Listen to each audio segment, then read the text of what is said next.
They said they don't care, but no contact is crushing their soul. They said they didn't care. They told you they could live without you. Maybe not in those exact words, but in their silence, in their distance, in that cold, I'm moving on attitude. It felt like a dagger, didn't it? But here's what they didn't count on. You were actually strong enough to let them go. They expected tears, desperation, a long paragraph at 2 a.m. They thought you'd beg for closure or chase them into their next situationship. They thought you would be the one who couldn't handle the silence. But instead, you went no contact, not as a game, not to manipulate, because you finally realized your peace is not worth breaking just to prove your worth to someone who couldn't see it. Now, they're checking your stories. They're asking mutual friends about you. They're sending those just checking in texts. Why? Because silence speaks louder than any argument, because your absence is deafening. This isn't about you not, because they thought they were unbothered, didn't anticipate what it would feel like to actually lose someone who cared. And here's the true thing, you're not doing this to win. You're doing this because you finally love yourself more than their half-hearted affection. So don't break your silence to prove you've moved on.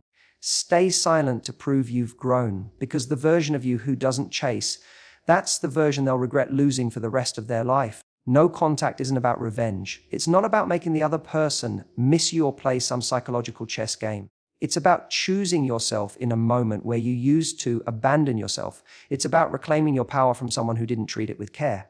When you go no contact, this isn't about you're really doing is saying, I matter enough to protect my energy, even if that means letting go of someone I still care about.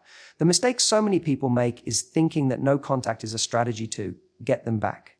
That if you just disappear long enough, this isn't about you not. They'll magically realize your worth and come running. But if that's your reason, you're still giving your power away. True no contact begins the moment you decide to stop proving your value to someone who wasn't smart enough to recognize it when it was freely given. It takes incredible strength to walk away. Not with a door left ajar, not with breadcrumbs of communication left behind, but fully, completely with dignity. Especially when your heart is still tethered to the idea of what could have been. But what you have to realize is that no contact is a declaration of self-worth. It says, I will not lower my standards just to keep you in my life. It says, I trust that the right people won't need me to suffocate or shrink myself to be loved. No contact can feel brutal, especially in the beginning.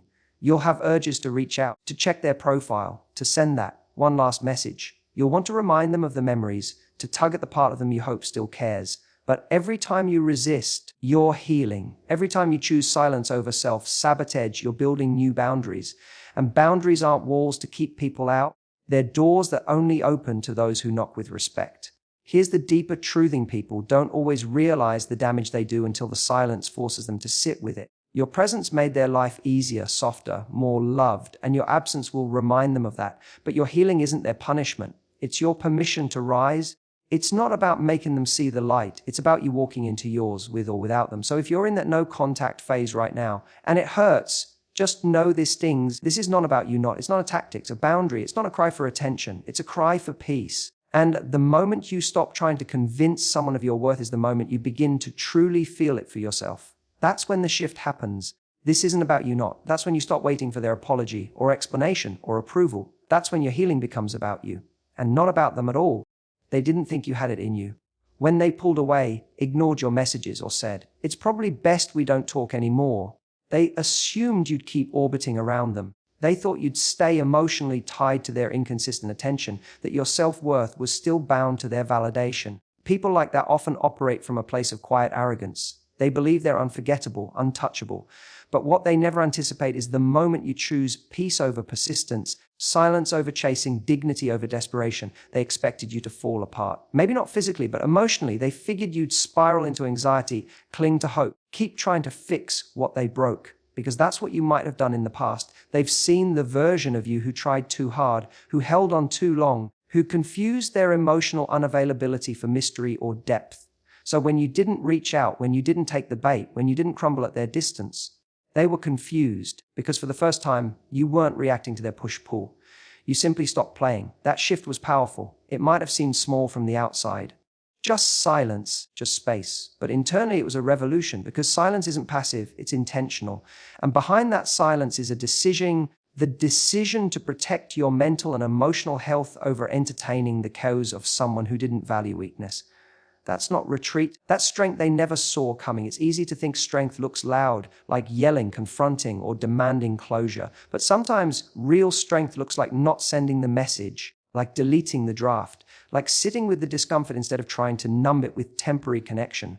When you chose not to chase, not to fight for a space in someone else's life, you were finally fighting for yourself. That decision is power in its purest form. The truth is, people will treat you as carelessly as you allow. The second you stop allowing it, they either step up or step out. But when you break your patterns, especially the pattern of overgiving, over-explaining, overstaying, you change the entire dynamic. Not just with them, but with yourself. That's when self-respect takes root. That's when you stop making your worth conditional on whether or not someone picks you. They may not admit it out loud, but the shift didn't go unnoticed. Your silence made them wonder. Your absence made them question. Not because you were playing a game, but because they underestimated your growth. They thought the old version of you was permanent, the one who always showed up, no matter how little they gave in return. But you grew. You evolved. This isn't about you not. And they were still playing a game you decided you didn't want to play anymore. Silence is not emptiness. It's not weakness, and it's certainly not indifference. Silence is a message loud and clear, especially when it comes after being dismissed, disrespected, or taken for granted. When you stop responding, not out of spite, but out of self-protection, you are saying more than any carefully crafted paragraph ever could.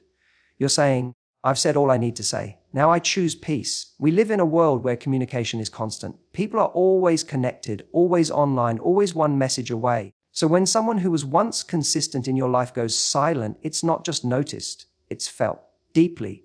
The person on the receiving end might not say anything at first. They might pretend to go on with their life as if nothing's changed. But the silence doesn't go unnoticed. It lingers. It creates space for reflection. And that space becomes a mirror. You see, when you stop responding, it forces the other person to sit with what you've done or failed to do. Maybe they thought you'd always be there, regardless of how they treated you. Maybe they thought they could keep you on the back burner, check in when it suited them, and still have a place in your heart. But silence takes that option away. It removes the emotional safety net they assumed you'd always provide. What's powerful about silence is that it flips the dynamic. As long as you were reacting, explaining, and trying to be understood, the power stayed in their hands. They could ignore, delay, or dismiss your efforts, knowing that you'd eventually try again. But silence says, I no longer need to get it. Silence says, I am no longer waiting for you to care. And that's where the true shift begins. It's not about making them hurt. It's about no longer choosing to hurt yourself by staying in a cycle that doesn't honor your value. Silence protects you from conversations that only reopen old wounds. It guards your energy from people who communicate only when they need something, never when they have something to give. It removes you from a game that drains your spirit and fills you with self-doubt. And yes, sometimes silence makes them realize what they lost. It brings them face to face with the consequences of their actions. But the most important thing is that you realize what you've gained. You gain clarity. You gain emotional space. You gain the ability to reconnect with your strength and your pelleas. Silence becomes the boundary you couldn't find the words to set. It becomes the healing you couldn't find in their explanations. People often think communication means talking, but it also means knowing when not to. And sometimes the loudest I'm done is the one that isn't said at all. It's the phone that doesn't ring, the message that's never sent, the door that's closed gently, without drama, but with finality. And that silence, that's not the absence of words, that's the presence of self-respect. There's a moment that comes after you've walked away. After you've gone quiet, you've decided to stop chasing. And it's not filled with fireworks or applause. It's quiet. Still, maybe even a little uncertain, but make no mistake, this moment is powerful because this is when you begin to transform. This is when your energy, once poured into trying to make someone understand your worth, is finally being poured back into you. And that kind of shift doesn't just change you. It haunts the person who lost access to it. When you were in their life, you were adding value, even if they couldn't see it at the time. Maybe you brought emotional support, love, care, laughter. Things they got so used to, they stopped appreciating them. But here's the thing, people often don't realize how much you brought into their world until that light is no longer shining for them. While they were busy assuming you'd always be there, you were slowly waking up to the truth. You deserve to be seen, appreciated, and chosen without having to beg for it. The beauty of growth is that it doesn't need to be proven to anyone. It shows itself in how you move, in how you no longer tolerate what used to break you, in how you've stopped reacting, explaining, and trying to earn a place in someone's life. That change, that evolution, it doesn't go unnoticed. The very person who once took you for granted will eventually start to feel the shift. Not because you told them you changed, but because your absence now carries a weight your presence never got credit for. And that weight can be haunting. It's in the late night thoughts, the moments when their new distractions don't measure up. It's when they see you smiling, glowing, living, and suddenly realize they're no longer a part of that world. They might not show it, they might never say it, but inside a part of them remembers the version of you that gave everything and realizes that version no longer exists for them. But here's what matters most: you didn't grow so that they'd regret losing you. That's just a side effect. You grew because staying the same was costing you too much. You grew because the pain of holding on became greater than the fear of letting go. You stopped being available to people who only valued you when it was convenient. You started building a life where your worth wasn't determined by someone else's inability to love you properly. And in doing that, you've created something far more powerful than closure. You've created self-trust. The kind that doesn't need an apology. The kind that doesn't need revenge. The kind that sleeps peacefully at night knowing, I honored myself when it mattered most. Let them sit with that. Let them carry the echo of your growth. Because while they're busy wondering if you ever think about them, this isn't about you'll be too busy building a life they no longer have access to. This isn't about there's a quiet confidence that comes stop needing someone to validate your worth. It's not loud, it doesn't scream for attention, and this isn't about you not, and it certainly doesn't chase anyone down, it just is. And that's what real self-worth looks like. It's steady, grounded, and unshakable. When you finally choose yourself over the scraps of attention someone else was offering, you've already won, even if it doesn't feel like it right away. For a long time, this isn't about not. You may have measured your value by how much someone else loved you, how often they called, how much effort they put in. You convinced yourself that their inconsistency was a reflection of something lacking in you. You made excuses for their silence and romanticized the bare minimum.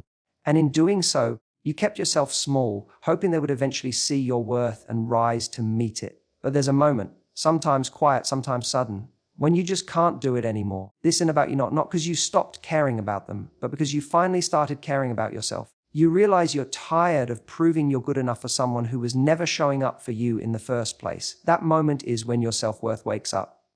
And when it does, you no longer settle for almost, someday, or want maybe. Real, you want effort. You want someone who does make you question whether you're too much or not enough. Choosing yourself isn't a rejection of love. It's a rejection of less than you deserve, and it's not easy. Walking away from someone you care about, even when they weren't giving you what you needed, is one of the hardest things you'll ever do. But it's also the most powerful because it signals to the universe, and more importantly, to yourself, that you will no longer tolerate being an option. You are a priority, and you are finally treating yourself like one. What people often forget is that self-worth isn't about ego. It's about standards. It's about not letting loneliness drive you back into the arms of someone who made you feel like you had to earn their affection. It's about not shrinking to fit into someone else's comfort zone. It's about realizing that the version of you that chases is also the version that doubts. But the version of you that walks away, that version is free, and freedom is the ultimate flex. Not coldness, not about you not bitterness, but freedom from needing someone to choose you in order to feel complete. That's when you're unstoppable. That's when your energy shifts. And ironically, that's often when the same person who once dismissed you begins to notice. But you'll be too far gone, too evolved, to let them back in just because they finally woke up. This isn't about you not, because you're not who you used to be. You're not waiting to be chosen. You've chosen yourself. And when you make that choice for real, everything changes. Not just how they see you, but how you see you. And that's the kind of power no one can take away. Thank you for giving me the space to speak truth into your heart. If this message resonated with you, know this: you are not alone. Your growth is valid, your silence is powerful, and your future is brighter than the chapter you've closed. Take this strength with you. Use it, share it, live it. Goodbye for now, and thank you for letting me be part of your journey. You are worth choosing.